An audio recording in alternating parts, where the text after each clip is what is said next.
মরুর দেশ সৌদি আরব, যেখানে পাওয়া যেত না পর্যাপ্ত খাবার পানি, ঠিকমতো বৃষ্টিপাতও হতো না, সেখানেই কিনা শৈত্যপ্রবাহের কারণে তুষারপাত হয়েছে। বর্তমান বিজ্ঞান এর ব্যাখ্যাও দিয়েছে, কিন্তু ১৫০০ বছর আগে কোনো বৈজ্ঞানিক জ্ঞান ও আধুনিক প্রযুক্তির সাহায্য ছাড়াই ইমাম মাহদির আত্মপ্রকাশের সময়কালে আরবে তুষারপাত হওয়ার পূর্বাভাস দিয়েছিলেন মহানবী হযরত মুহাম্মদ সাল্লাল্লাহু আলাইহি ওয়াসাল্লাম। মুসলিমদের কাছে জলবায়ুর এই পরিবর্তন যেন রাসূলুল্লাহর সেই ভবিষ্যৎবাণীকে আরও মজবুত করছে। এ নিয়ে বিস্তারিত থাকছে পলাশ খানের রিপোর্টে। দিন যতই যাচ্ছে পৃথিবীর সামগ্রিক জলবায়ু এবং আবহাওয়া ততটাই ব্যতিক্রমধর্মী আচরণ করছে। অঞ্চলভেদে কিছু কিছু পরিবর্তনের সাধারণ ব্যাখ্যা দিতে পেরেছে আধুনিক বিজ্ঞান। তবে এসবের মধ্যে অসাধারণ কিছু আলামত খুঁজে পেয়েছে বিশ্বের ইসলাম ধর্মাবলম্বী মানুষেরা।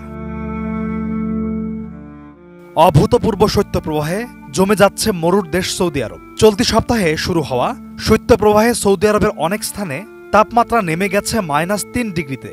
ইতিহাসে এই প্রথমবার সৌদির আল জৌফ প্রদেশের তাভারজাল জেলায় পানি জমে গিয়ে বরফে পরিণত হচ্ছে বলে জানিয়েছে আন্তর্জাতিক সংবাদ মাধ্যমগুলো। কোয়ালিটি সম্পন্ন আন্তর্জাতিক মানের CMT 500W CSRM committed for better steel. এ তো গেল ভৌগোলিক অবস্থান ভেদে আরবের জলবায়ুর পরিবর্তন ও এর বৈজ্ঞানিক ব্যাখ্যা।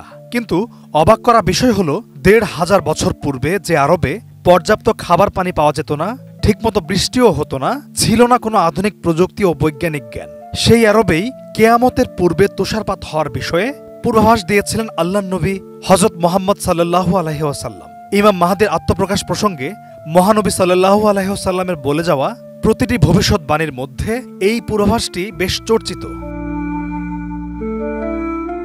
বিশ্বের ৬টি বিশুদ্ধ হাদিসের গ্রন্থের মধ্যে অন্যতম হচ্ছে সুনানে ইবনে মাজাহ। এই হাদিসের গ্রন্থের ৩৪ নম্বর অধ্যায়ের ৪০৮২ নম্বর হাদিসটির শেষ অংশে উল্লেখ রয়েছে যে রাসূলুল্লাহ সাল্লাল্লাহু আলাইহি ওয়াসাল্লাম বলেছেন, প্রাচ্য দেশ থেকে কালো পতাকাধারী কতক লোক তাদের সাহায্যার্থে এগিয়ে আসবে। তারা কল্যাণ কামনা করবে, কিন্তু তা তাদের দেওয়া হবে না। তারা লড়াই করবে এবং বিজয়ী হবে। শেষে তাদেরকে তা দেওয়া হবে যা তারা চেয়েছিল, কিন্তু তারা তা গ্রহণ করবে না। অবশেষে আমার আহলে বায়েতের একজন লোকের নিকট তা সোপর্দ করা হবে। সে পৃথিবীকে ইনসাফে পরিপূর্ণ করবে, যেমনিভাবে লোকেরা একে জুলুমে পূর্ণ করেছিল। তোমাদের মধ্যে যারা সে যুগ পাবে তারা যেন বরফের উপর হামাগুড়ি দিয়ে হলেও তাদের নিকট চলে যায়।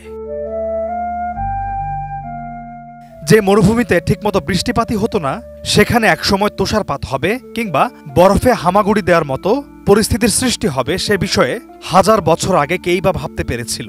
মুসলমানদের দৃষ্টিতে এতকাল পর জলবায়ুর এই ব্যতিক্রমী পরিবর্তন যেন আল্লাহর নবী হযরত মুহাম্মদ সাল্লাল্লাহু আলাইহি ওয়াসাল্লামের সেই ভবিষ্যৎবাণীকে সত্যে পরিণত করল।